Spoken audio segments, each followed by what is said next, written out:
ಸ್ನೇಹಿತರೆ, ನಿಮಗೆಲ್ಲ ಮಳೆ ಅಂತಂದರೆ ಏನು ನೆನಪಾಗುತ್ತೆ? ಮುಂಗಾರು ಮಳೆಯೇ ಈ ಸಾಂಗ್ ನೆನಪಾಗತ್ತಾ? ಅಥವಾ ಆ ಅಂತೆಲ್ಲ ಹಾಡಿ ಆಗ ಮಳೆಯನ್ನು ತರಿಸ್ತಿದ್ರಂತೆ ಅಂತಹ ಸಂಗೀತಗಾರರು ನೆನಪಾಗ್ತಾರ? ಅಥವಾ ನಮ್ಮ ಉತ್ತರ ಕನ್ನಡ ಅಥವಾ ಮಲೆನಾಡು ಭಾಗದಲ್ಲಿ ಚಿಟಿ ಚಿಟಿ ಅಂತ ಚೆನ್ನಾಗಿ ಸುರಿತಾ ಇರುತ್ತಲ್ಲ ಮಳೆ, ಅದು ನೆನಪಾಗುತ್ತಾ? ಅಥವಾ ಮಳೆ ಬರ್ತಿದ್ದಾಗ ನಮ್ಮ ಪೂರ್ವಜರು ಏನೆಲ್ಲ ಮಾಡ್ತಿದ್ರು ಮಳೆಯನ್ನ ತರಿಸೋದಕ್ಕೆ ಅನ್ನುವಂಥ ವಿಚಾರಗಳು ನೆನಪಾಗುತ್ತಾ? ನಮಸ್ಕಾರ. ಇವತ್ತಿನ ಟಾಪಿಕ್ ಮಳೆ. ಎಸ್, ಆಲ್ರೆಡಿ ಮಳೆಗಾಲ ಸ್ಟಾರ್ಟ್ ಆಗಿದೆ. ಕೆಲವು ಕಡೆಯಲ್ಲಿ ಇನ್ನೂ ಸರಿಯಾಗಿ ಮಳೆ ಬರ್ತಾ ಇಲ್ಲ. ಹಾಗಾಗಿ ಈ ಮಳೆಯನ್ನ ತರಿಸುವಂತಹ ಒಂದಿಷ್ಟು ಕೆಲಸಗಳು ನಡೀತಾ ಇವೆ. ಸ್ನೇಹಿತರೆ, ನಮ್ಮ ಪೂರ್ವಜರು ಮಳೆ ಬರೋದಕ್ಕೆ ಒಂದಿಷ್ಟು ಸಂಪ್ರದಾಯಗಳನ್ನ ಅಥವಾ ರಿಚುವಲ್ಸ್ ಅನ್ನ ಫಾಲೋ ಮಾಡ್ತಿದ್ರು. ಅದು ನಮಗೆಲ್ಲ ಗೊತ್ತಿರುವಂತಹ ವಿಚಾರ. ಕೆಲವರು ಇದನ್ನ ಮೂಢನಂಬಿಕೆ ಅನ್ಬಹುದು, ಅಥವಾ ಇನ್ನು ಕೆಲವರು ಹಿಂದಿನವರಿಗೆ ಬುದ್ಧಿನೇ ಇರಲಿಲ್ಲ ಅನ್ಬಹುದು. ಆದರೆ ಅವ್ರು ಏನೆಲ್ಲ ನಂಬ್ಕೊಂಡು ಮಾಡ್ಕೊಂಡು ಬಂದಿದ್ದಾರೋ ಅದರಲ್ಲಿ ಒಂದಷ್ಟು ಸತ್ವಗಳಿತ್ತು, ಕೆಲವೊಂದಿಷ್ಟು ನಿಜಾನೂ ಆಗಿರಬಹುದು. ಹಾಗೇನೆ ಈಗಲೂ ಕೂಡ ಅದನ್ನ ಸಾಕಷ್ಟು ಜನ ನಡೆಸ್ಕೊಂಡು ಕೂಡ ಬರ್ತಾ ಇದ್ದಾರೆ. ನೀವೇನಾದ್ರೂ ಇಂತಹ ಒಂದು ಅದ್ಭುತವನ್ನ ಮಾಡಿರುವಂತಹ ಪ್ಲೇಸಿಗೆ ಹೋಗ್ಬೇಕು ಅಂತ ಅಂದ್ಕೊಂಡಿದ್ರೆ ಈಗಲೇ ರಾಮನಗರ ಬಸ್ ಹತ್ತಿ. ಹೌದು, ರಾಮನಗರದಲ್ಲಿ ಜಲಸಿದ್ದೇಶ್ವರ ಅನ್ನುವಂತಹ ಒಂದು ಬೆಟ್ಟ ಇದೆ. ಇದು ಒಂದು ಗುಹಾಂತರ ವಲಯ ಅಂತಲೇ ಹೇಳ್ಬೋದು. ಸೊ ಇಲ್ಲಿ ಆ ಬೆಟ್ಟ ಏನಿದೆ ಅದ್ರ ಕೆಳಗಡೆ ಗುಹೆ ಏನಿರುತ್ತೆ, ಆ ಬೆಟ್ಟದಿಂದ ಅಂದ್ರೆ ಆ ಬಂಡೆಗಲ್ಲುಗಳಿಂದ ಒಂದು 11 ರಂಧ್ರಗಳನ್ನ ನೀವು ಕಾಣಬಹುದು. ಈ 11 ರಂಧ್ರಗಳಿಂದ ನೀರು ಬರ್ತಾ ಇರುತ್ತೆ. ಈ ನೀರು ಬರ್ತಾ ಇರುತ್ತೆ, ಇದು ವಿಶೇಷ ಅಲ್ಲ. ಆದ್ರೆ ಈ ಬರ್ತಾ ಇರುವಂತಹ ನೀರು ಎಲ್ಲಿ ಹೋಗುತ್ತೆ ಗೊತ್ತಾ? ಅಲ್ಲಿ ಏಕಾದಶ ರುದ್ರರು ಅಂತ ಕರೆಸಿಕೊಳ್ಳುವ 11 ಲಿಂಗಗಳ ಮೇಲೆ ಆ ನೀರು ಸುರಿತಾ ಇರುತ್ತೆ. ಅಫ್ಕೋರ್ಸ್ ವರ್ಷ ಪೂರ್ತಿ ಸುರಿತಾ ಇರುತ್ತೆ ಅಂತ ನಾನು ಹೇಳೋದಿಲ್ಲ, ಬಹುಶಃ ಮಳೆಗಾಲದಲ್ಲಿ ಇರಬಹುದು.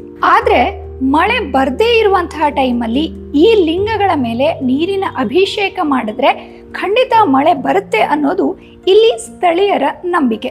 ಇದಕ್ಕೆ ಸಾಕಷ್ಟು ಉದಾಹರಣೆಗಳನ್ನ, ನಿದರ್ಶನಗಳನ್ನ ಕೂಡ ಸ್ಥಳೀಯರು ಕೊಡ್ತಾರೆ. ಹಾಗಾಗಿ ತಪ್ಪದೆ ರಾಮನಗರದಲ್ಲಿರುವಂತಹ ಜಲಸಿದ್ದೇಶ್ವರ ಬೆಟ್ಟವನ್ನ ನೀವು ಒಮ್ಮೆ ಹತ್ತಿ ಬನ್ನಿ. ಆಗ್ಲೇ ಹೇಳ್ದೆ, ಒಂದಿಷ್ಟು ರಿಚುವಲ್ಗಳು, ಸಂಪ್ರದಾಯಗಳು ಈಗಲೂ ನಡೆಸ್ಕೊಂಡು ಬರ್ತಾ ಇದ್ದಾರೆ ಅಂತ.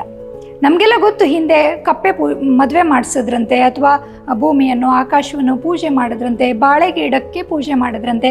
ಈ ರೀತಿ ಒಂದಿಷ್ಟು ವಿಚಾರಗಳನ್ನ ಕೇಳ್ತೀವಿ ಮಳೆಯನ್ನ ತರಿಸುವಂತಹ ವಿಚಾರದಲ್ಲಿ. ಇತ್ತೀಚೆಗೆ ಗುಡಿಬಂಡೆಯ ಬತ್ತಲಹಳ್ಳಿ ಅನ್ನುವಂತಹ ಒಂದು ಹಳ್ಳಿಯಲ್ಲಿ ಒಂದು ಸಂಪ್ರದಾಯವನ್ನ ಆಚರಣೆ ಮಾಡಿದ್ರು. ಅಂದ್ರೆ ಇತ್ತೀಚೆಗೆ ಮಾಡಿದ್ದಲ್ಲ, ಮುಂಚೆಯಿಂದನೂ ಇರುವಂತಹ ಒಂದು ಸಂಪ್ರದಾಯವನ್ನ ಈಗಲೂ ಕೂಡ ಮಾಡ್ಕೊಂಡು ಬರ್ತಿದ್ದಾರೆ. ಅದು ಏನಂತಂದ್ರೆ, ಮಳೆರಾಯಪ್ಪ ಅಂತ ಒಂದು ಮಣ್ಣಿನಿಂದ ಮೂರ್ತಿಯನ್ನ ಮಾಡ್ಕೊಳ್ತಾರೆ. ಅದನ್ನ ಒಂದು ಪ್ಲೇಟ್ ತರ ಇರುತ್ತೆ, ಅದ್ರ ಮೇಲೆ ಇಟ್ಕೊಂಡು ತಲೆಯ ಮೇಲೆ ಹೊತ್ಕೊಂಡು ಮನೆ ಮನೆಗೆ ಹೋಗ್ತಾರೆ. ಸೊ ಹೆಚ್ಚಾಗಿ ಮಕ್ಕಳು ಕೂಡ ಈ ಒಂದು ರಿಚುವಲ್ ಅಲ್ಲಿ ಪಾಲ್ಗೊಳ್ತಾ ಇರುವಂಥದ್ದು ಒಂಥರ ಖುಷಿಯ ವಿಚಾರ ಅಂತಲೇ ಹೇಳ್ಬೋದು. ಸೊ ಆ ಒಂದು ಮಳೆರಾಯಪ್ಪನನ್ನ ಎಲ್ಲರ ಮನೆಗೆ ಹೊತ್ಕೊಂಡು ಹೋಗ್ತಾರೆ. ಅಲ್ಲಿರುವಂತಹ ಗೃಹಿಣಿಯರು ಆ ಮಳೆರಾಯಪ್ಪನ ತಲೆಯ ಮೇಲೆ ಒಂದು ತಂಬಿಗೆ ಅಥವಾ ಕೊಡಪಾನದಲ್ಲಿ ನೀರನ್ನ ಸುರಿತಾರೆ, ಬೇಗ ಮಳೆ ಬರುವ ಹಾಗಾಗ್ಲಿ ಅಂತ. ಆ ಸಮಯದಲ್ಲಿ ಆ ಒಂದು ಮಳೆರಾಯಪ್ಪನನ್ನ ಯಾರು ಹೊತ್ಕೊಂಡಿರ್ತಾರೋ ಅವರು ಗಿರಿ ಗಿರಿ ಗಿರಿ ಅಂತ ಸುತ್ತುತ್ತಾರೆ. ಅಂದ್ರೆ ಈ ನೀರು ಕೊಡಪಾನದಿಂದ ಹೀಗೆ ಬೀಳ್ತಾ ಇರುವಾಗ ಸುತ್ತಿದಾಗ ಏನಾಗುತ್ತೆ, ಎಲ್ಲಾ ಕಡೆ ನೀರು ಸ್ಪ್ರಿಂಕಲ್ ಆಗುತ್ತೆ. ಸೊ ಎಲ್ಲಾ ಕಡೆ ಈ ರೀತಿ ನೀರು ಬೀಳೋದು ಒಂದು ಸಿಂಬಾಲಿಕ್. ನಮ್ಮ ನೆಲವನ್ನ ಅಥವಾ ಭೂಮಿಯನ್ನ ತೊಯ್ದು ಬಿಡು ಮಳೆರಾಯ ಅಂತ ಮಳೆರಾಯನನ್ನ ಕೇಳುವಂತಹ ಒಂದು ಪದ್ಧತಿ. ಈ ಒಂದು ಪದ್ಧತಿಯನ್ನ ಸಾಕಷ್ಟು ಬೇರೆ ಬೇರೆ ಹಳ್ಳಿಗಳಲ್ಲೂ ಮಾಡ್ತಾ ಬರ್ತಿದ್ದಾರೆ. ಅದರಲ್ಲೂ ಹೆಚ್ಚಾಗಿ ಗುಡಿಬಂಡೆ ಭಾಗದಲ್ಲಿ ನೀವು ಇದನ್ನ ಕಾಣಬಹುದು.